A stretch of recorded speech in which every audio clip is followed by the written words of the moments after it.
ইশকে আতিশ পর্ব ১৭। আপনাদের সাথে রয়েছি আপনাদেরই ভালোবাসার তরু। গভীর রাত, নিস্তব্ধ অন্ধকারে ঘুমিয়েছিল আবদুল্লাহ। হঠাৎ যেন তার অনুভূতি জেগে উঠল। সে টের পেল কেউ একজন তার পাশে এসে বসেছে। তারপর কেউ নিঃশ্বাসের উষ্ণতায় তার কপালে পড়ে থাকা কালো চুল উড়িয়ে দিল। ঘুম জাগরণের দোলাচলে সে যেন এক পরিচিত সুরভি অনুভব করল। তারপর হঠাৎ চোখ দুটো অপ্রস্তুত বিস্ময়ে খুলে গেল। সে মুখ এতটাই কাছে ছিল যেন সে চাইলে সেই সোনালি পাপড়ির মতো চোখের পাতাগুলো গুনতে পারত। সে আচমকা উঠে বসল, আর সামনে বসে থাকা অপরূপ সে গভীর দৃষ্টিতে তাকিয়ে রইল তার দিকে। তারপর ধীরে ধীরে তার হাত এগিয়ে এলো, তার বিছানার উপর দিয়ে একদম আবদুল্লার হাতের কাছে এসে থেমে গেল। সে কিছু বলল না, শুধু তাকিয়ে রইল, যেন বলতে চাইছিল, বাকি পথটা আপনি এগিয়ে আসুন। আবদুল্লার নিঃশ্বাস যেন বন্ধ হয়ে আসছিল। সে স্থির চোখে তাকিয়ে রইল সেই হাতের দিকে। তারপর ঠিক যখন সে নিজের হাত বাড়াতে গেল, আর তখনই সেই হাত সরে গেল। এক নির্মম তেতো হাসি ফুটে উঠল আবদুল্লার ঠোঁটে। তারপর গভীর কষ্ট লুকিয়ে বলল, যদি কাছে আসতে না চান তবে এতটা কাছে আসার দরকার কি? স্রেফ ঝলক দেখিয়ে হারিয়ে যান। এটাই তো আপনার স্বভাব, তাই না? সবাই প্রশান্তি খুঁজে নেয়, শুধু আমার বুকে কেউ হাত রাখে না। আমাকে কষ্ট দিয়ে বোধহয় আপনি শান্তি পান। ঘুমন্ত মাওলানা আব্দুল খালেকের কাঁধে কারো হাত পড়ল। তিনি চমকে জেগে উঠলেন। উঠুন মাওলানা সাহেব। আবার আবদুল্লার সে অদ্ভুত আচরণ শুরু হয়েছে। দূর থেকে দেখা যায় বৃদ্ধ বটগাছের ছায়াতলে থাকা চৌকাঠে আবদুল্লাহ একা বসে আছে। চোখের সামনে কিছু নেই, দৃষ্টি যেন শূন্যে স্থির, অথচ গভীর ভারী স্বরে সে কারোর সাথে কথা বলছে। এবার তো নিজের চোখে দেখলেন, এবারও কি আমার কথা বিশ্বাস করবেন না? মাওলানা সাহেব বললেন, তুমি ঘুমাও, আমি দেখি কি হচ্ছে। শীত তখনও পুরোপুরি নেমে আসেনি, তবু রাতের হালকা শীতলতা উঠোনে শুয়ে থাকা মানুষদের চাদরের গাঢ় আঁচলে জড়িয়ে রাখছিল। মোল্লানিজি বালিশে মাথা রেখে চাদরটা ভালোভাবে টেনে নিলেন। তারপর ধীরে চোখ বন্ধ করে শুয়ে পড়লেন। কেন নিজেকে এভাবে কষ্ট দিচ্ছ আবদুল্লাহ? মাওলানা আব্দুল খালেক তার কাঁধে হাত রেখে বললেন। আবদুল্লাহ সে হাত এমন শক্ত করে ধরল যেন কোনো ডুবন্ত মানুষ খড়কুটো পেয়েছে আশ্রয় হিসেবে। সামনের দিকে ইশারা করে সে মাওলানার দিকে তাকিয়ে বলল, উনাকে বলুন মাওলানা সাহেব, তিনি যেন চলে যান এখান থেকে। আমি তো মেনেই নিয়েছি তিনি আমার ভাগ্যে নেই, তাহলে কেন বারবার মরীচিকা দেখিয়ে যান? তার চোখে গভীর আকুতি দেখে মাওলানা কিছু বলার আগেই আবদুল্লাহ অনুভব করল এক হালকা শব্দ। ঘুরে তাকাতেই দেখল তিনি উঠে চলে যাচ্ছেন। আবদুল্লাহ ব্যাকুল হয়ে উঠে দাঁড়ালো, হাত বাড়ালো যেন তাকে থামাতে চায়, কিন্তু হঠাৎ এক অজানা উপলব্ধি তাকে জড়িয়ে ধরল। হাতটা অসহায়ভাবে নিচে ঝুলে গেল। চোখ বন্ধ করে মুখ ঘুরিয়ে নিল, যেন নিজের যন্ত্রণাদায়ক বাস্তবতা থেকে দৃষ্টি সরিয়ে নিতে চায়। মাওলানা আব্দুল খালেক সহানুভূতির দৃষ্টিতে তাকালেন তার দিকে। তারপর বললেন, যে চোখ সত্যকে এড়িয়ে চলে সে নিজেই মরীচিকাকে তার দৃষ্টির সামনে টেনে আনে। যে মরীচিকায় ক্লান্ত হয়ে পড়ে সে সত্যের দিকে ফিরে আসে। কিন্তু তুমি তো সত্য থেকেও পালাচ্ছ, মরীচিকা থেকেও দূরে থাকছ। তোমার কি হবে আবদুল্লাহ? আবদুল্লাহ যেন আরো ভেঙে পড়ল। সে ক্লান্ত হয়ে চৌকির কিনারে গিয়ে বসে বলল, মাওলানা সাহেব, কোনো এমন অমৃত আমাকে দিন যার এক ফোঁটা দিলেই বুকের সব আগুন নিভে যাবে, শান্তি ফিরে আসবে। সে শক্ত করে চৌকির কাঠের কিনারা ধরে সামনে ঝুঁকে রইল, পাথরের মতো স্থির দৃষ্টিতে মাটির দিকে তাকিয়ে থাকলো। মাওলানা সাহেব ধীর কণ্ঠে বললেন, শান্তি খোঁজার জিনিস নয়, শান্তি দোয়ার বস্তু। যার নাম উচ্চারণে হৃদয় প্রশান্ত হয় তার কাছে শান্তির জন্য দোয়া করো আবদুল্লাহ। আবদুল্লাহ ম্লান হাসল, তার চোখে অভিমান, ক্লান্তি, কণ্ঠে ক্লান্তি। চাইলেই কি সে দেয়? সে তো ইচ্ছে মতো দেয়। আমি কি কম দোয়া করেছি? কিন্তু আমার দুঃখের চেয়েও বেশি কষ্ট দেয় তার যন্ত্রণা। সে আমার জন্য নিঃস্ব হয়েছে, যাকে আমি নিজের অজান্তেই পরীক্ষায় ঠেলে দিয়েছিলাম। শেষ পর্যন্ত তারই করুণায় আশ্রয়ে থেকেছে, তবু তিনি পাশে দাঁড়াননি। তার কণ্ঠের করুণ ব্যঙ্গ শুনে মাওলানার চোখ জ্বলজ্বল করে উঠল। তীব্র গম্ভীর স্বরে বললেন, শুধু অভিযোগ করে কি কোনো লাভ হয় আবদুল্লাহ? তিনি হয়তো তোমাকে তা দেননি যা তুমি চেয়েছিলে, কিন্তু কখনো ভেবে দেখেছ কি চেয়েছ তুমি? সবাই তার সৃষ্টি, কিন্তু প্রকৃত দাসত্ব সবার মাঝে থাকে না। অনেকের মাথা তার সামনে নত হয়, কিন্তু পরীক্ষার তলোয়ার যখন ধারালো গলায় নামে তখন কজন সত্যি অবিচল থাকতে পারে? কিন্তু প্রকৃত দাসত্ব তো তখনই প্রমাণ হয় যখন মাথা ওঠে না। যে গলাটি কেটে পড়ে গেল কেটে পড়ে গেলেও আত্মসমর্পণের পথ থেকে বিন্দুমাত্র সরতে পারে না। তিনি একটু থামলেন, তারপর গম্ভীর কণ্ঠে বললেন, তিনি জানতেন কিভাবে দাসত্ব করাতে হয়। যত বেশি পরীক্ষা বেড়েছে ততই ধৈর্যের বাঁধ শক্ত করেন। তারপর যখন গলাটি কেটে মাটিতে পড়লেও তিনি মাথা উঁচু করেননি। আর তুমি একটি ক্ষুদ্র আঘাত সহ্য করতে না পেরে আল্লাহর দিক থেকে মুখ ফিরিয়ে নিয়েছ। অন্ধ হয়ে গেছো আব্দুল্লাহ। ভেবে দেখো, তোমার চাওয়া কি তোমার সামর্থ্যের চেয়েও বড় ছিল? যদি তাই হয় তাহলে সেটাকে তোমার বুকে ধারণ করবে কিভাবে? কিন্তু এ কথা তো তোমার বুঝে আসবে না, কারণ বোধ বুদ্ধির দরজা তুমি নিজেই বন্ধ করে রেখেছ। আব্দুল্লাহ নিঃশ্বাস বন্ধ করে স্থির তাকিয়ে রইল মাওলানার দিকে। কিছু মুহূর্তে নীরবতা কাটিয়ে তিনি আবার বললেন, মানুষের দৃষ্টি দুর্বল। সে সামনে যা দেখছে কেবল তাই বিশ্বাস করে। ডান বাম কিংবা পেছনের কিছুই তার চোখে পড়ে না। যদি পড়তো তাহলে দেখত যে পথটাকে তুমি তোমার চূড়ান্ত পরীক্ষা ভাবছ সেটাই হয়তো আসলে মুক্তির দোরগোড়া ছিল। তিনি তো চেয়েছিলেন তার প্রতিশ্রুতি পূর্ণ হোক। চোখ খুলে দেখো নির্বোধ, তার সব প্রতিশ্রুতি পূর্ণ হয়ে গেছে। সুন্দর সেই রব তো এমনভাবে তাকে পরীক্ষা থেকে মুক্ত করলেন যাতে কারো ওপর তার কোনো ঋণ না থাকে। কিন্তু মানুষ হিসাবে পাকা, সবকিছু ওজন করে দেখতে হবে। কিন্তু মানুষের ওজন সবসময় খাঁটি হয় না। তার মাপে স্বার্থের চোরাবালি লুকিয়ে থাকে। কিন্তু আল্লাহর সিদ্ধান্ত সবচেয়ে খাঁটি। ভেবে দেখো আব্দুল্লাহ, তিনি তোমার সামনে ন্যায়ের ভারসাম্য রেখেছেন। তারপরও তুমি কি এখনো অভিযোগ করবে? তিনি থামলেন। আব্দুল্লাহর চেহারায় এক অদৃশ্য ভূমিকম্পের ঝড় বয়ে যাচ্ছিল। সত্যি বলেছিল সে, প্রেমের আগুন শুধু পোড়াই না, ধ্বংস করে দেয়। কিন্তু সে হয়তো জানতো না যে ফানা হতে পারে না, সে অমরও হতে পারে না।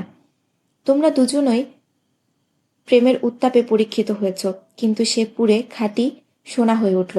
আর তুমি তুমি তো ছাইও হতে পারলে না। তোমরা দুজনেই প্রেমে পড়েছিলে, কিন্তু তার প্রেম তাকে ধৈর্যশীলদের কাতারে পৌঁছে দিল, আর তোমার প্রেম তোমাকে অযোগ্য করে দিল। লজ্জা আর অনুশোচনায় আব্দুল্লাহর চোখ নিচু হয়ে গেল। তার চোখের অশ্রু গাল বেয়ে ঝরতে লাগলো। মাওলানা এক দীর্ঘশ্বাস ফেললেন, তারপর বিষণ্ণ কণ্ঠে বললেন, তুমি একা নও আব্দুল্লাহ, এই প্রেমের খেলায় অনেকেই ধ্বংস হয়েছে। এ পথের ধ্বংসস্তূপে অসংখ্য আত্মা কান্নাকাটি করেছে, মানুষ বিভ্রান্ত হয়েছে, কিন্তু প্রেমের অগ্নি কখনো নেভে না। কে আছে যে প্রেম করে না? কেউ বাহ্যিকভাবে উন্মাদ, কেউ বা অন্তরের গহীনে। কেউ সত্যের জন্য মরে, কেউ মিথ্যার জন্য বিলীন হয়। কেউ শরীরের পিপাসায় পুড়ে, কেউ আত্মার শূন্যতায় কেঁদে মরে। কেউ পৃথিবীর জন্য হাহাকার করে, কেউ আকাশের জন্য। কেউ সম্পদের জন্য ব্যাকুল, কেউ শুধু একটু আশ্রয়ের জন্য। প্রত্যেকেরই নিজের মতো করে এক দহন জ্বালিয়ে বসে আছে। শরীরের প্রতিটি রন্ধ্রে আগুন জ্বলছে, কিন্তু সেই আগুন কখনোই নিভবে না, এবং নিভবেও না যতক্ষণ না মানুষ তার আসল রবের দিকে ফিরে আসবে। জাহান্নামের আগুন থেকে মুক্তি পাওয়ার আর কোনো উপায় নেই। এরপর তিনি উঠে দাঁড়ালেন, আরও কিছুক্ষণ আব্দুল্লার দিকে তাকিয়ে রইলেন।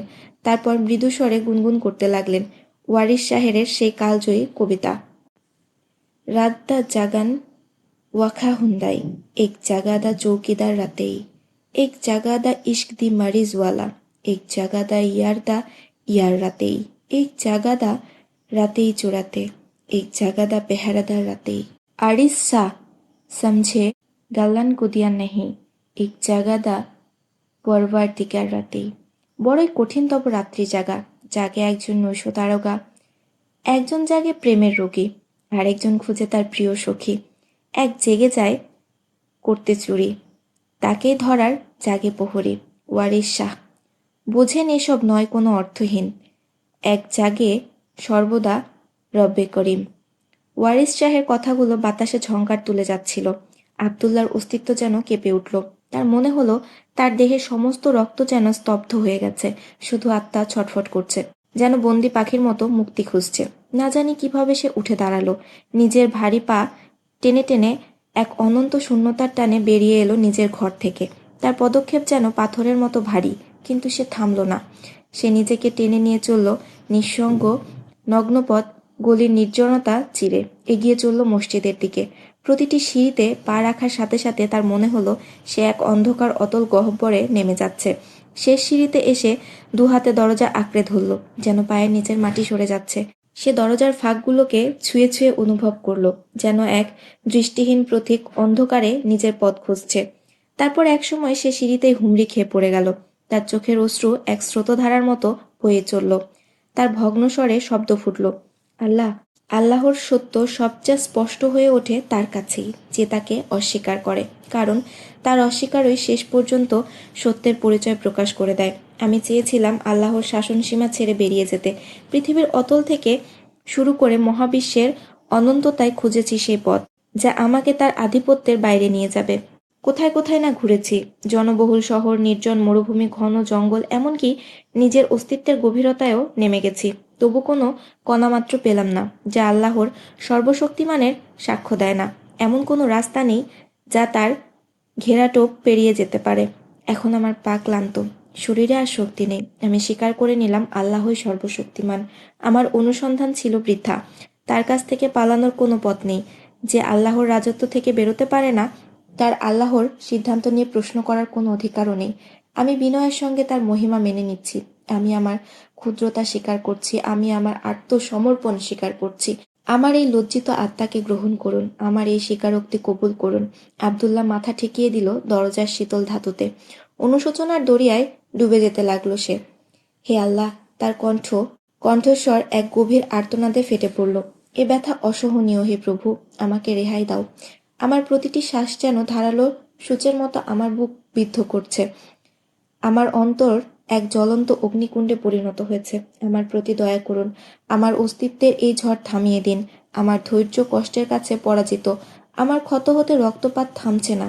প্রতিটি শ্বাসে শুধু যন্ত্রণা, দরজায় কড়া নাড়ছে। আমার প্রতিটি রন্ধ্রে শুধু যন্ত্রণা। আমার গুনাহ হয়তো অনেক বড়, কিন্তু আমাকে আমার ভুলের শাস্তি দিয়েন না। এই শাস্তির বোঝা আমার আত্মা সহ্য করতে পারবে না। আমি কিভাবে আপনার ক্রোধের সামনে দাঁড়াবো? আমার দুর্বলতাকে দেখুন। আমাকে আপনার শাস্তি থেকে রক্ষা করুন, হে দয়াময়। আমার আত্মা ইতোমধ্যে পুড়ে গেছে, আর কোনো জাহান্নামের অগ্নিতে আমাকে নিপতিত করবেন না। এই দীর্ঘ দুঃখের পথ আমাকে ক্ষতবিক্ষত করেছে। আমার অস্তিত্ব টুকরো টুকরো হয়ে গেছে। এই ব্যথার ঝড়কে থামাতে বলুন। আমাকে আপনার করুণার ছায়ায় জড়িয়ে নিন। সে কান্নায় ভেঙে পড়ল। এক গভীর সিজদায় নিজেকে সম্পূর্ণ সমর্পণ করল। তার ভেতর থেকে ফেটে পড়ল এক আর্জি। कभी बादल वर बरसे, मेरा सीना गया तरस से। मैं तो बेताब दीवाना, आबाद करो क्या वीराना। मेरी बस से, मेरी बस से। कभी बादल वर बरसे, इस इश्क ने अजब असर किया। खुद दिल सीने में डर गया, क्या चले पेश उपास से। कभी बादल वर बरसे, हम भी कुछ खुलकर सांसें ले, आंखों से ढलकर सांसें ले। कभी घारुल ফিজেন রাসে, কাভি বাদলবার বাসে। দাও কভু প্রভু এক পশলা বৃষ্টি, অশান্ত হৃদয় মোর পাবে তৃপ্তি। আমি পাপি তব ক্ষমার দিবানা, আবাদ করি কি মরু নেই জানা।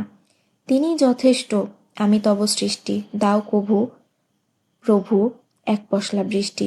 প্রেম এমন করেছে বন্দি, তীর ঢুকেছে দিল অব্দি। কেন চললে তব আড়াল দৃষ্টি। দাও কভু প্রভু এক পশলা বৃষ্টি। কভু বাহি কিছু স্বস্তির নিঃশ্বাস, প্রতি শ্বাসে আখির অশ্রুবিলাস। কভু ঘরোয়া বেশে পাই তুষ্টি। দাও কভু প্রভু এক পশলা বৃষ্টি। সিজদায় পড়ে রইল আবদুল্লাহ। সমস্ত পৃথিবী যেন তার চারপাশে নিস্তব্ধ হয়ে গেল। মাওলানা আব্দুল খালেক থমকে দাঁড়ালেন। তার নিঃসঙ্গ নিথর দেহ দেখে শঙ্কিত হলেন। তাড়াতাড়ি এগিয়ে এসে তার কাঁধে হাত রাখলেন। তার শরীর এক আগুনের মতো জ্বলন্ত, কিন্তু সে সংজ্ঞাহীন হয়নি। সে ধীরে ধীরে মাথা তুলল।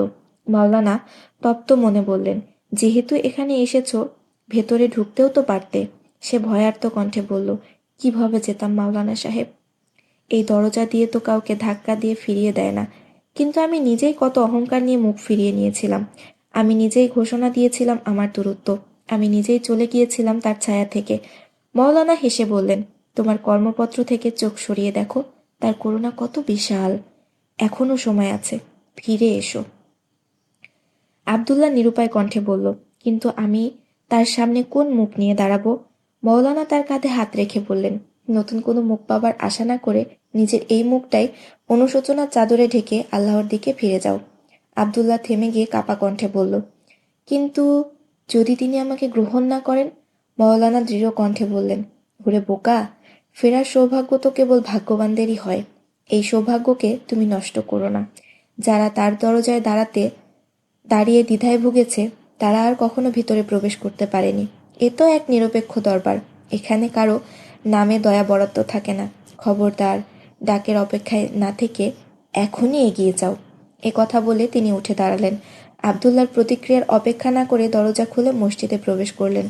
তারপর কোনার স্টোর রুম থেকে ঝাড়ু তুলে নিলেন। প্রতিদিনের মতো মসজিদ পরিষ্কার করতে শুরু করলেন।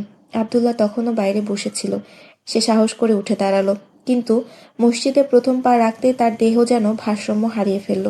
তবুও দেয়ালে হেলান দিয়ে সে নিজেকে সামলে নিল। ধীর পায়ে এগিয়ে গেল অজুখানার দিকে। ঠান্ডা পানি যখন হাতের তালু ভরে মুখে দিল, তখন অনুভব করল এক জ্বলন্ত লোহার টুকরো যেন হিমশীতল জলে ডুবে যাচ্ছে। অজুর পানি তার সমস্ত ক্লান্তি ধুয়ে দিল। তারপর সে নামাজের উদ্দেশ্যে বারান্দার দিকে গেল। নম্র দৃষ্টি নত করে দাঁড়ালো। 2 রাকাতের নিয়ত বেঁধে হাত তুলল কান পর্যন্ত আর বলল, আল্লাহু আকবার। তার হৃদয় সাক্ষ্য দিল এক অদ্ভুত প্রশান্তির। প্রতিটি রক্তকণায় শান্তি প্রবাহিত হলো। এতদিনের অস্থিরতা আর অশান্তির পরে এক অদ্ভুত স্বাদ।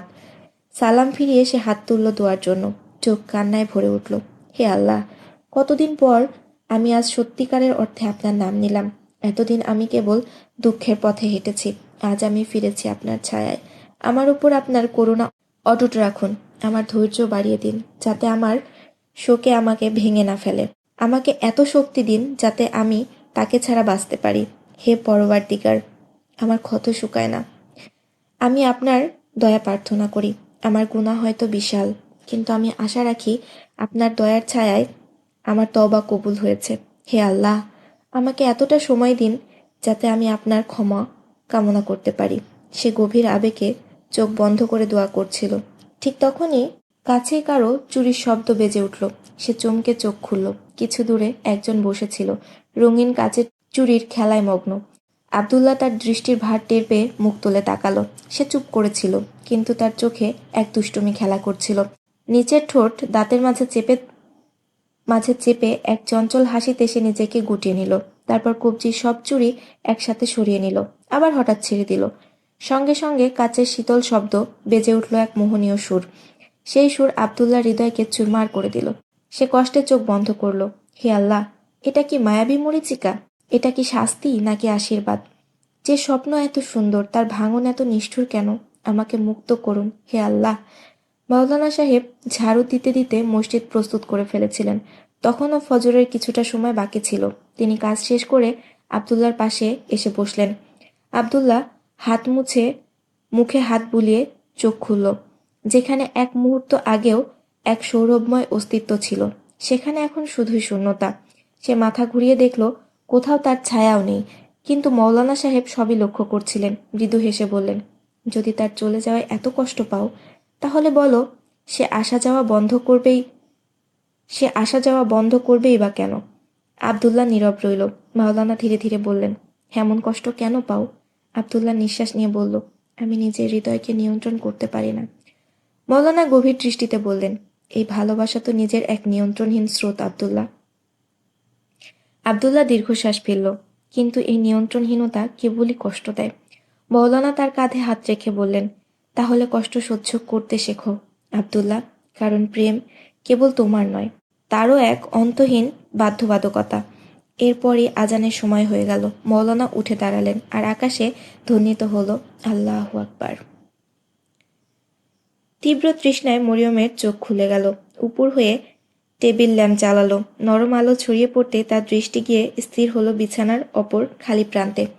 হয়তো সে ওয়াশরুমে আছে, নিজেকে বুঝ দিল মরিয়ম। বেডসাইড টেবিল থেকে জগ তুলে গ্লাসে পানি ঢেলে পান করল। কিছুক্ষণ কেটে গেল, কিন্তু নুরুল হুদা এখনো ফিরে এলো না। অস্থির হয়ে বিছানা ছেড়ে উঠে দাঁড়ালো মরিয়ম। বাথরুমের দরজায় টোকা দিল, কিন্তু কোনো উত্তর এলো না। দরজা খুলে ভেতরে উকি দিল, সেখানে কেউ নেই। নুরুল হুদা এত রাতে কোথায় গেল? তার মনে উদ্বেগের ছায়া পড়ল। সে রুম ছেড়ে বেরিয়ে পড়ল তাকে খুঁজতে। সারাদিনের শান্ত লাউঞ্জ রাতের গভীরতায় নিস্তব্ধ পড়েছিল। স্টাডি রুমে তাকালো, সিটিং রুমেও গেল। ডাইনিং রুম, রান্নাঘর, কোথাও তার চিহ্ন নেই। হঠাৎ তার মনে হলো হয়তো লনে আছে। দ্রুত বাইরে চলে গেল। বাগানের আলো তখনও জ্বলছিল। রাতের আধারেও চারপাশ ঝলমলে ছিল। তবে এক নজরে দেখেই বুঝল সেখানে কেউ নেই। হাতের ইশারায় ওয়াচম্যানকে ডাকলো। সে জানত 3টি গাড়ি এখনো বারান্দায় দাঁড়িয়ে আছে, তার মানে নুরুল হুদা বাড়িতেই আছে। ওয়াচম্যান কাছে এসে জিজ্ঞেস করলো, ম্যাডাম কিছু বলবেন? নুরুল হুদা কি কোথাও গিয়েছে? না ম্যাডাম, সে আত্মবিশ্বাসের সঙ্গে বলল। তার চিন্তিত মুখ দেখে আবার বলল, কেন স্যার ঘরে নেই? মরিয়ম মাথা ঝাঁকালো, অবশ্যই আছে, আমি জেগে দেখি সে রুমে নেই, হয়তো বাবাজানের কাছে গিয়েছেন, আমি গিয়ে দেখে আসি। ওয়াচম্যান মৃদু হেসে বলল, হ্যাঁ ম্যাডাম, আপনি ভেতরেই দেখুন, স্যার তো বাইরে যাননি, এখন রাত ৩টা, এই সময় তিনি কোথায় যাবেন? মরিয়ম মাথা নাড়ল, কিন্তু সে জানত এত রাতে নুরুল হুদা বাবার কাছে যাবেন না। পাল্টা না ফিরে সে এবার পিছনের লনে গেল, সেখানেও নেই। তখনই প্রথমবার মনে হলো বড় বাড়ির নিঃসঙ্গতা মানুষকে হারিয়ে দিতে পারে। সে ভাবল, বাবাজানকে জাগাবো? তারপর নিজেই দ্বিধায় পড়ে গেল।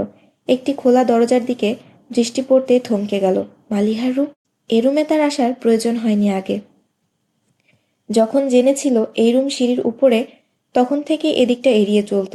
তার ধারণা ছিল গৃহের অন্যরাও এদিকে আসে না, কিন্তু আজ আজ প্রথমবার তার চোখ পড়ল মালিহার দরজার তালা খোলা দেখে। তারপর তারপর এক মুহূর্তে চোখ চলে গেল সেই দরজার ফাঁক দিয়ে ভেতরের অন্ধকারে। একটু একটু আলো ভেতরে ছড়িয়ে পড়েছিল। সে সামনে এগোলো, জানালার পাশ দিয়ে দাঁড়িয়ে উকি দিল ভেতরে। তার দৃষ্টি গিয়ে আটকালো একজন শায়িত ব্যক্তির উপর, নুরুল হুদা। এক হাত চোখের উপরে রেখে বিছানায় শুয়ে আছেন। তার ভেতর যেন ঝড় বইতে শুরু করলো। আজ সত্যিই মালিহাকে নিজের প্রতিদ্বন্দ্বী মনে হলো, কিন্তু তাকে নিজেকে সামলাতে হবে।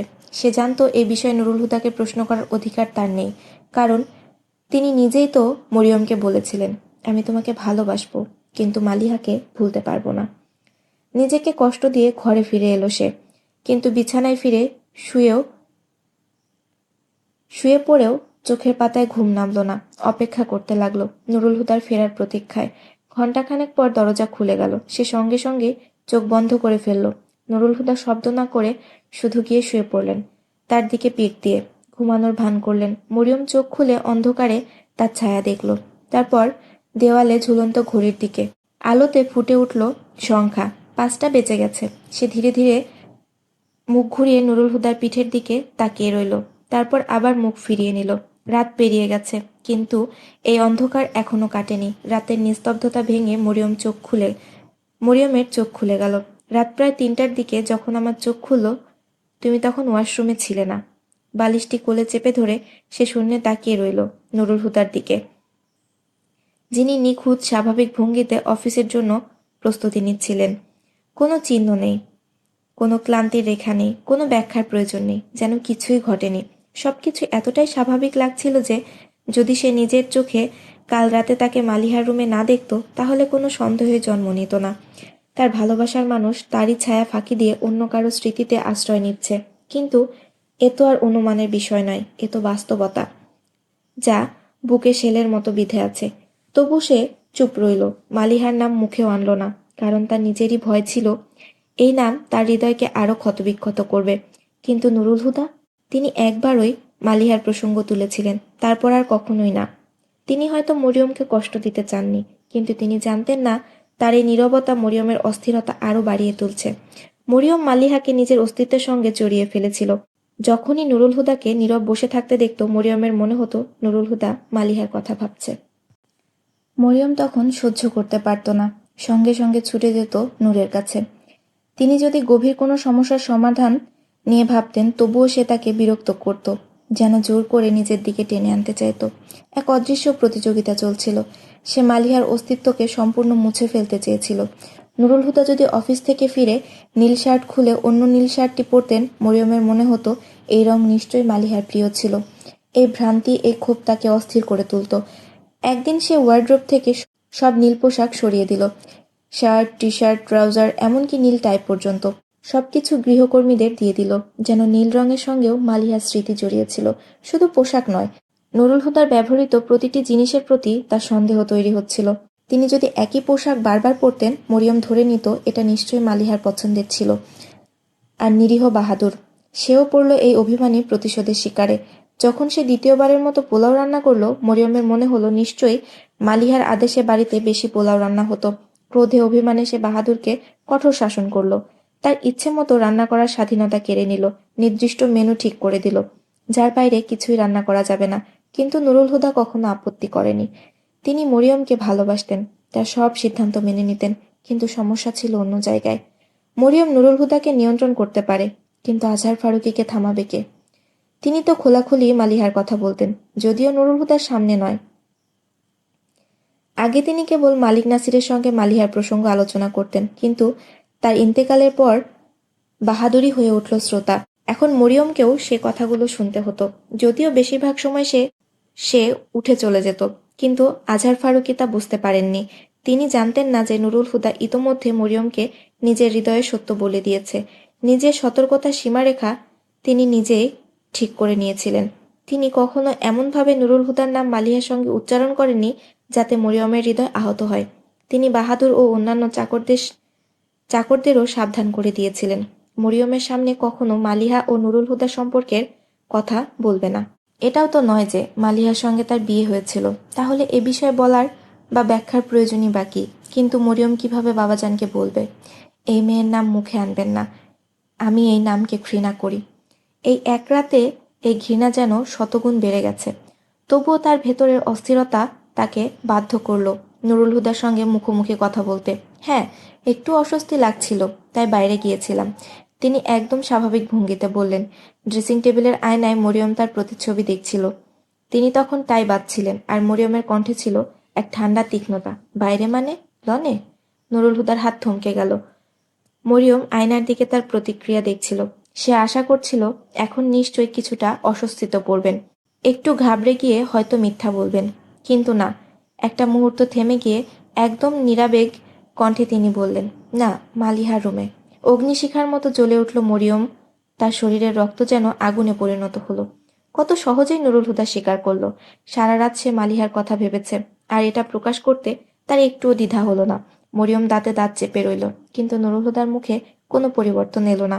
যেন এতে আশ্চর্যের কিছুই নেই। তিনি টাই ঠিক করে কোট পরলেন, ব্রিফকেস হাতে নিলেন, অতঃপর হাসি মুখে বললেন, কি ব্যাপার, আজকে আমার বউটা কি গাড়ি পর্যন্ত বিদায় জানাতে আসবে না?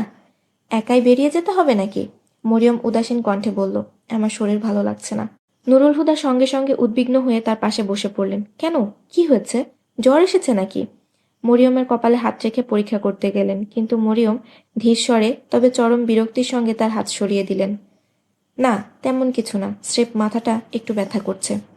তাহলে আমি আজ অফিস যাচ্ছি না, মরিয়ম তীব্র কণ্ঠে বলল। তাহলে কি সারাদিন আমার মাথা টিপে দেবে? নুরুল হুদা একটু অবাক হলেন, কিন্তু নিজেকে সামলে নিয়ে স্নেহ ভরে বললেন, হ্যাঁ, দেব, সমস্যা কই? কিন্তু এই স্নেহ, এই মনোযোগ, এই যত্ন সবই যেন মরিয়মের জন্য তিক্ত হয়ে উঠেছে। Nurul Huda, you R disturbing me. মরিয়মের কণ্ঠ কঠিন, প্রায় অসহনীয় হয়ে উঠল।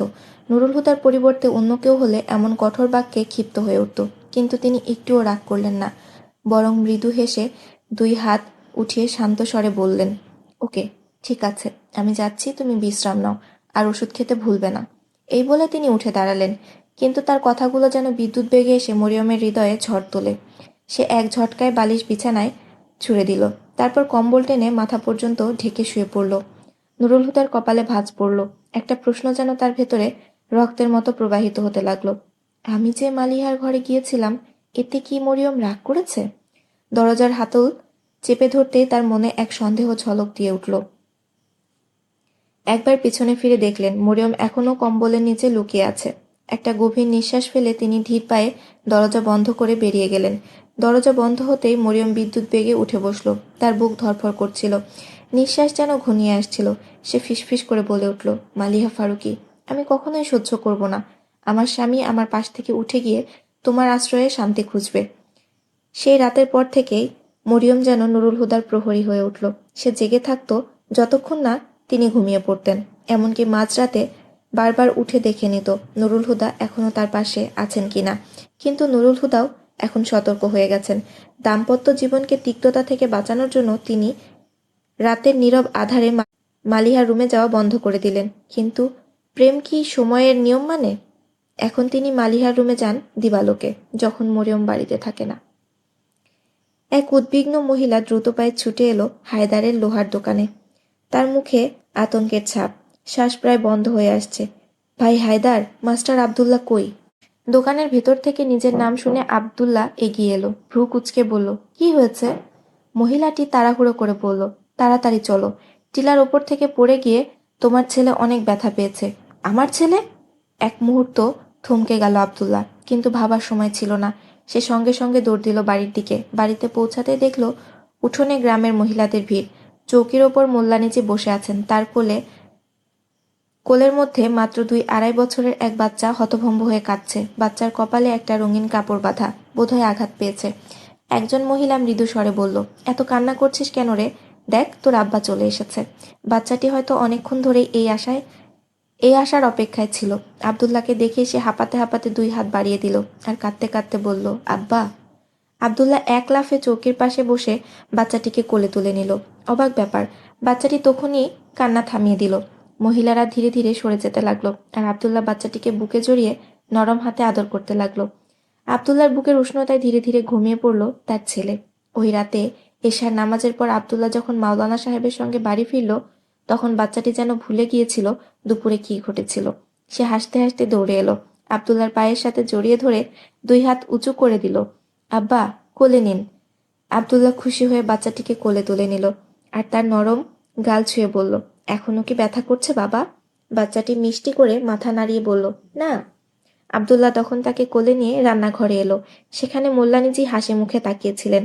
আমরা তো ভাবতাম এটা আমাদের ছেলে, কিন্তু আসলে তো আমাদের নাতি হয়ে গেছে। তারপর তিনি হেসে ওয়াস্তানকে বললেন, গ্রামের মেয়েরা তো তাকে তোমার ছেলে বলেই ডাকছিল, কিন্তু এখন দেখছি এই শব্দটায় তার কি অদ্ভুত মায়া লেগেছে। দুপুর থেকে যেন আব্বা বলা বন্ধই করছে না।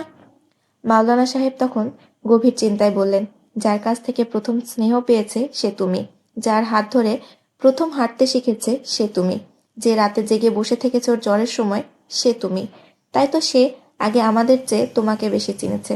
ওর জন্মদাতারা হয়তো ওকে ফেলে দিয়েছে, কিন্তু তুমি ওর জীবনের আসল অধিকার নিজের করে নিয়েছো। আব্দুল্লাহ কোনো জবাব দিল না।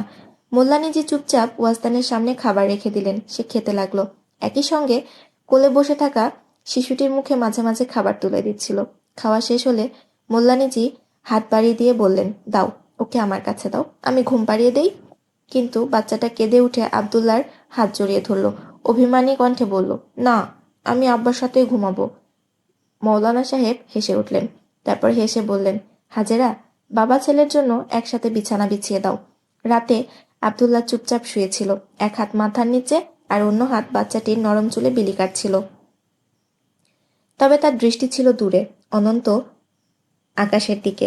নিজ মনে বলল, সত্যি বলছেন মৌলানা সাহেব, আল্লাহ শুধু নামাজ সিজদায় সন্তুষ্ট হন না, তিনি মানুষকে পরীক্ষাও করেন, কখনো কেড়ে নিয়ে, কখনো কিছু দিয়ে। আমার জীবন থেকে তিনি অনেক কিছু কেড়ে নিয়েছেন, কিন্তু আজ হয়তো কিছু দিয়ে পরীক্ষা করতে চান। বাচ্চাটি একটু নড়চড়ে উঠলে আব্দুল্লাহ তার দিকে তাকালো। তার ছোট্ট মুখখানা যেন তুলোর মতো নরম। আব্দুল্লাহর বুকের ভেতর এক অদ্ভুত উষ্ণতা ছড়িয়ে গেল। সে বাচ্চাটির গালের উপর আঙ্গুল বুলিয়ে ভাবল, হয়তো তার মা তাকে এই ভয়ে ফেলে গেছে যে এই নিষ্ঠুর সমাজ তাকে প্রশ্ন করবে, তোমার বাবার নাম কি? কিন্তু সে কি কখনো ভেবেছিল একদিন এই সমাজই বাচ্চাটির সঙ্গে আমার নাম জুড়ে দেবে?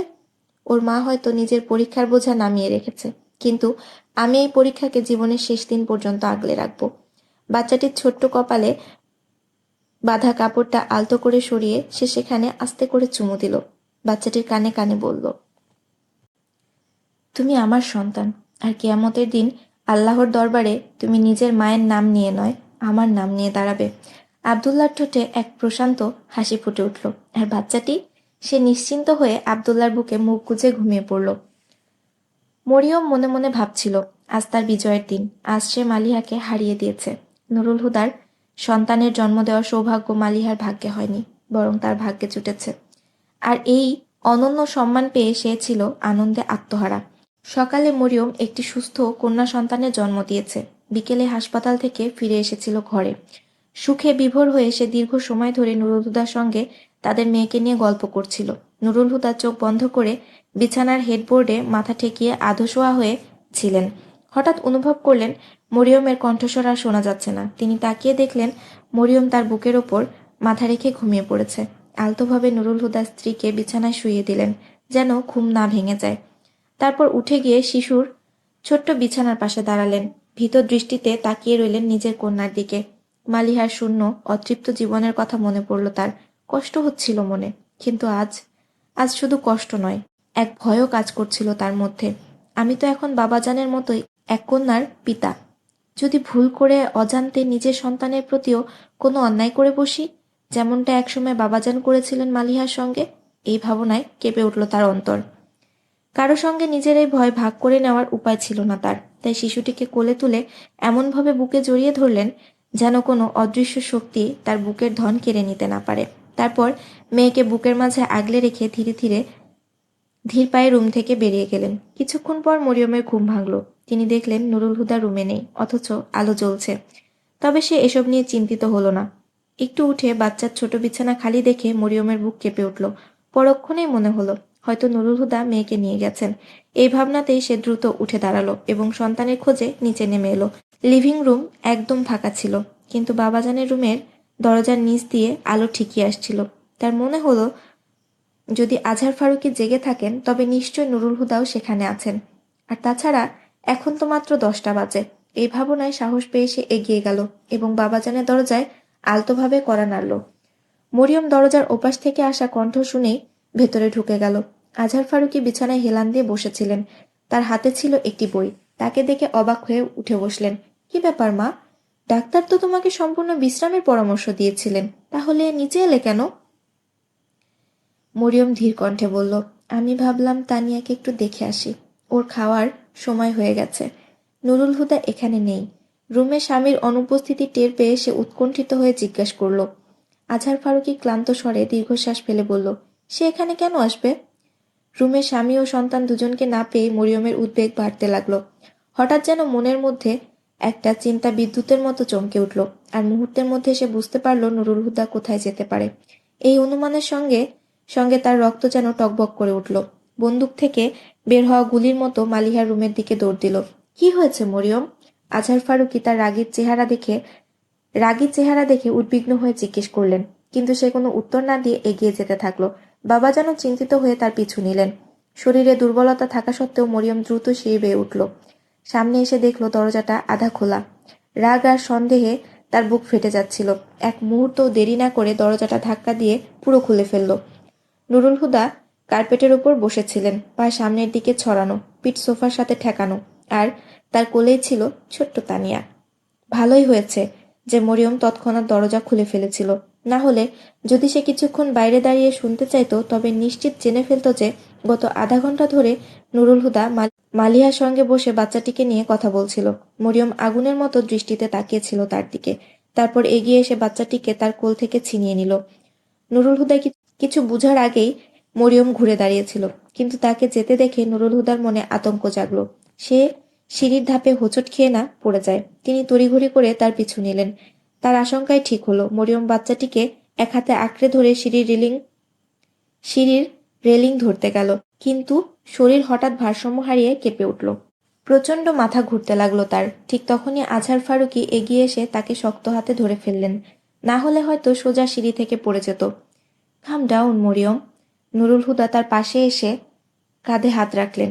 কণ্ঠ ছিল মৃদু ও সংযত, কিন্তু মরিয়ম যেন আগুন হয়ে উঠলেন। এক ঝটকায় তার হাত সরিয়ে দিল। তারপর আজহার ফারুকের হাত থেকেও নিজেকে মুক্ত করে দ্রুত সিঁড়ির দিকে এগিয়ে গেল। নুরুল হুদা সঙ্গে সঙ্গে তার হাত চেপে ধরলেন, যেন তাকে থামিয়ে দিতে পারেন। মরিয়ম, অন্তত নিজের শরীরের কথা ভাবো। তোমার ডেলিভারি হওয়ার এখনো 24 ঘন্টাও হয়নি। আমার জন্য ভাবতে হবে না তোমাকে, মরিয়ম ক্ষিপ্ত স্বরে বলে উঠল। নুরুল হুদা শান্ত কণ্ঠে বললেন, ঠিক আছে, কিন্তু অন্তত আমার মেয়ের কথা তো ভাবতে হবে।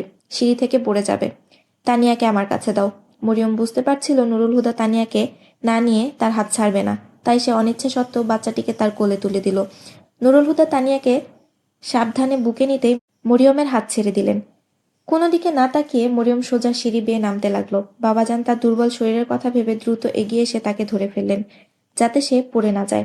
ধীরে ধীরে এক ধাপ করে সে লিভিং রুমে পৌঁছালো। আজহার ফারুকী তাকে সাবধানে সোফায় বসালেন আর চোখ তুলে তাকালেন নুরুল হুদার দিকে, যিনি তানিয়াকে সোফার উপর শুইয়ে দিচ্ছিলেন।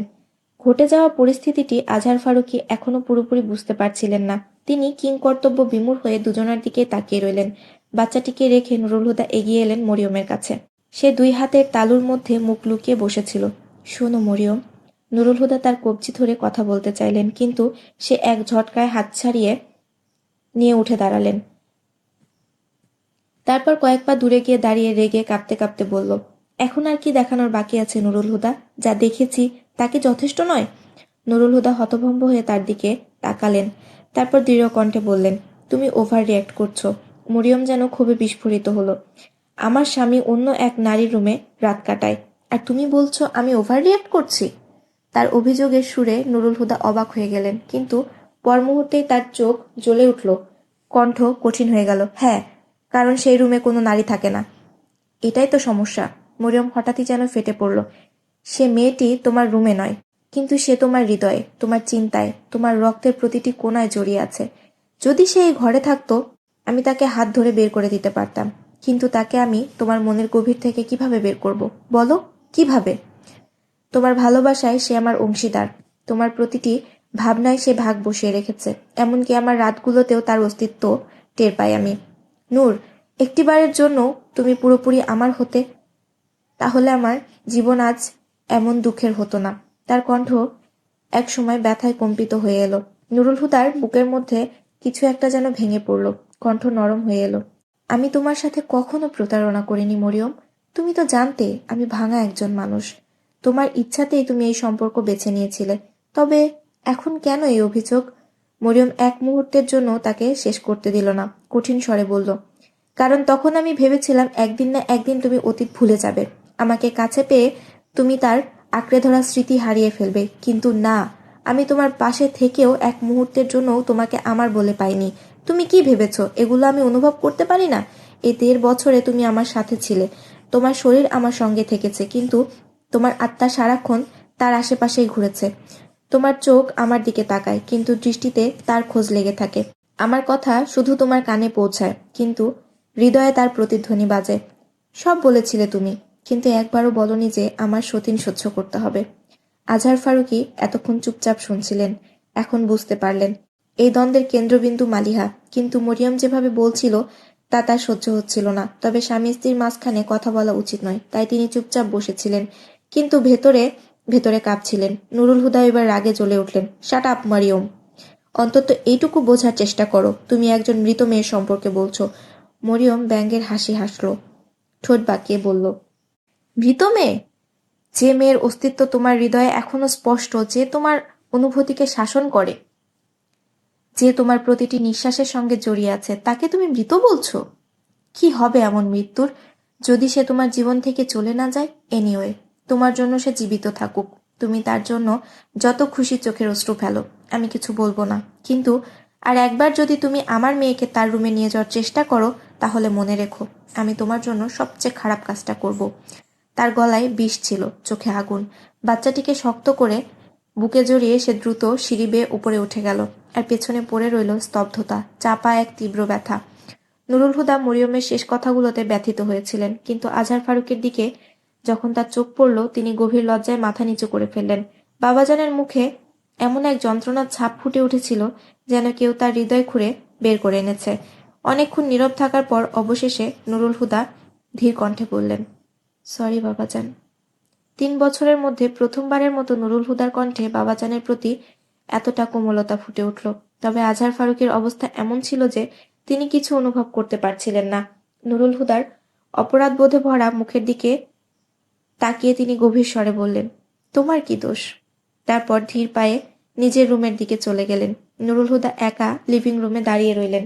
তার রুমে যাওয়ার কোনো ইচ্ছা ছিল না। তিনি সোফায় শুয়ে পড়লেন এবং এক হাত দিয়ে চোখ ঢেকে নিলেন। সকালে অফিসের জন্য প্রস্তুত হতে তিনি রুমে ঢুকলেন, কিন্তু মরিয়মের দিকে একবারও তাকালেন না, যে পুরো রাত তার অপেক্ষায় ছিলেন। মুখ ফিরিয়ে নির্লিপ্ত ভঙ্গিতে প্রস্তুত হতে লাগলেন। তবে বের হওয়ার আগে তিনি বিছানার কাছে এসে মেয়েকে স্নেহভরে চুমু দিলেন, তারপর রুম থেকে বেরিয়ে গেলেন। তার এমন নিস্পৃহ আচরণ মরিয়মের মনে গভীর ক্ষত তৈরি করল। তিনি জানালার পর্দা সরিয়ে বাইরে তাকালেন এবং দেখলেন তার গাড়ি গেট পার হয়ে রাস্তায় মিলিয়ে যাচ্ছে। বাহাদুর! তার তীক্ষ্ণ ডাক শুনে বাহাদুর সব কাজ ফেলে ছুটে এলো। জি বেগম সাহেবা। মালিহা রুমের চাবি দাও। বাহাদুর একটু অস্বস্তিতে পড়ল। গত রাতের ঝগড়ার কথা সে জানত না, তবে এতটুকু বুঝতে পারছিল যে মরিয়ম মালিহাকে অপছন্দ করেন, আর তার চোখ মুখের অভিব্যক্তি এতটাই কঠিন ছিল যে বাহাদুর দ্বিধান্বিত হয়ে পড়ল। আমার কাছে নেই, স্যার রাখেন, আপনি চাইলে তার কাছ থেকে নিয়ে নিতে পারেন। উফ, কোনো ডুপ্লিকেট চাবি তো থাকবেই, তাই না?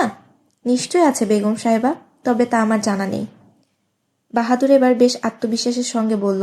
মরিয়ম হতাশ হয়ে পড়লেন। তিনি ভেবেছিলেন মালিহার রুম একেবারে ভাঙচুর করে দেবেন, কিন্তু চাবি না পেয়ে রেগে ফেটে পড়লেন। তার চোখ ঘরের দেওয়ালে টাঙানো ছবিগুলোর দিকে গিয়ে স্থির হলো, যেন এক অদ্ভুত ক্রোধ তাকে গ্রাস করলো। এক মুহূর্ত দেরি না করে মরিয়ম একের পর এক ফ্রেম খুলে ছুঁড়ে ফেলতে লাগলেন, যাতে মালিহার ছবি ছিল। এটা আপনি কি করছেন বেগম সাহেবা? বাহাদুর ভয়ে কেঁপে উঠল।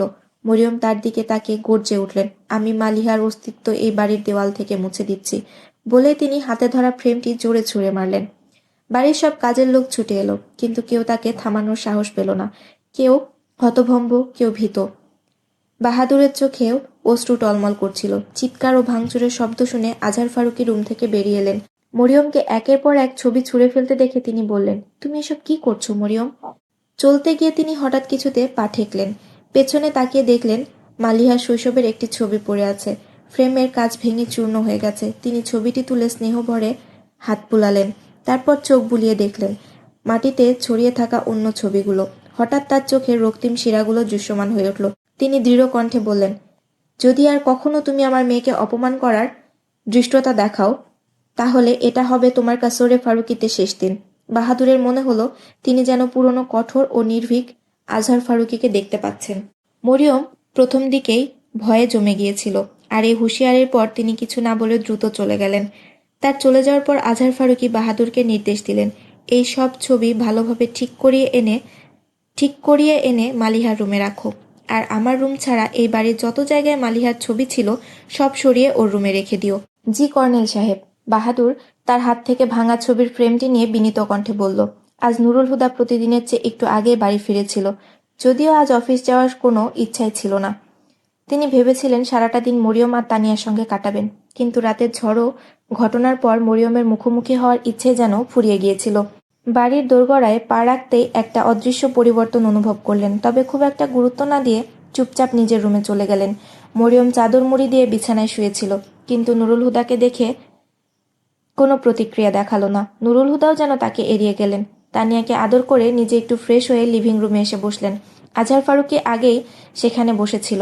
নীরবতা ভেঙে নুরুল হুদা এক গ্লাস পানি চাইলেন। বাহাদুর পানি এগিয়ে দিল, কিন্তু চলে না গিয়ে দাঁড়িয়ে রইল। আজ এই বাড়িতে এমন ঝড় উঠেছে যা আগে কখনো দেখা যায়নি। আজহার ফারুকী ধীর কণ্ঠে বললেন, বাহাদুর তুমি যেতে পারো।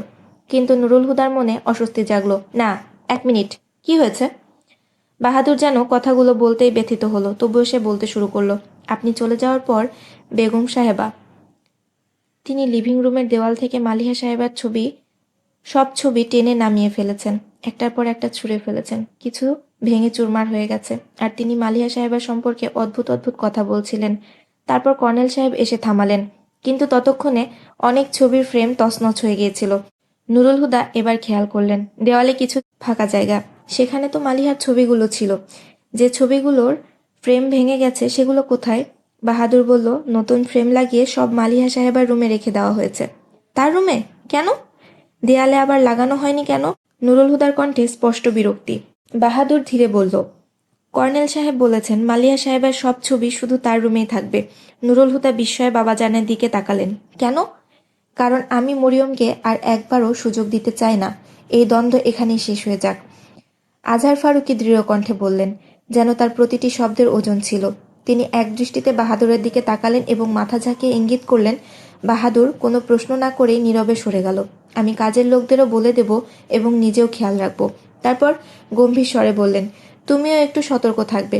মালিহার নামও মুখে আনবে না। যদি মরিয়ম শুনে ফেলে তাহলে সে আবার ক্ষিপ্ত হয়ে উঠবে। আমি আমার নিজের বাড়ির চার দেওয়ালের মধ্যে দাঁড়িয়ে নিজের সন্তানের প্রতি উচ্চারিত কটূক্তি আর সহ্য করতে পারবো না। নুরুল হুদা তার কণ্ঠে জমে থাকা রাগ অনুভব করছিলেন, কিন্তু এই সমঝোতার পথ তার মোটেও পছন্দ হচ্ছিল না। তিনি বিরক্তির সঙ্গে বলে উঠলেন, সে তো মারা গেছে। এখন কি তার স্মৃতিও মুছে ফেলতে চাইছেন? বলুন তো, দ্বন্দ্ব মেটানোর এ কেমন উপায়? আজহার ফারুকী মাথা নিচু করলেন। কিছুক্ষণ স্থির থেকে নিজেকে সামলে নিলেন। তারপর গভীর স্বরে বললেন, মালিহার নাম বাঁচিয়ে রাখার জন্য প্রতিটি স্মৃতি আঁকড়ে থাকা জরুরি নয়। তুমি তো জানো, শতবার ভুলতে চাইলেও আমরা তাকে ভুলতে পারবো না। স্মৃতির স্থান হৃদয়ে, দেওয়ালে নয়। দেওয়ালে মালিহার ছবি থাকুক বা না থাকুক তাতে কিছু যায় আসে না। আমাদের মন থেকে তার অস্তিত্ব কখনো মুছে যাবে না, কিন্তু মরিয়মের কাছে তা গুরুত্বপূর্ণ। তারপর কিছুক্ষণ নীরব থেকে বললেন, একটু ভাবো, গতকাল যা ঘটল তখন তানিয়াও সেখানে ছিল। আজ সে ছোট, কাল যখন বড় হবে তখন সব বুঝতে শিখবে। তুমি কি চাও তোমার মেয়ের সামনে এ ধরনের দ্বন্দ্ব চলতে থাকুক? আমি এই সব নিজের জন্য করছি না, তানিয়ার জন্য করছি। আমি চাই না তার কোমল মন বিষিয়ে উঠুক। তার চোখের দিকে তাকালে মনে হয় আমার মালিহা ফিরে এসেছে। আমি দ্বিতীয়বার আমার সন্তানের যন্ত্রণা সহ্য করতে পারবো না। তার কণ্ঠে এক অদ্ভুত বেদনা মিশ্রিত দৃঢ়তা ছিল। নুরুল হুদা নিশ্চুপ রইলেন। এই নীরবতা ছিল এক প্রকার সম্মতি। এইভাবে মৃত্যুর মাত্র ৩ বছর পর মালিহা ফারুকীর নাম কাসরে ফারুকীর আঙিনায় এক নিষিদ্ধ অধ্যায় হয়ে গেল।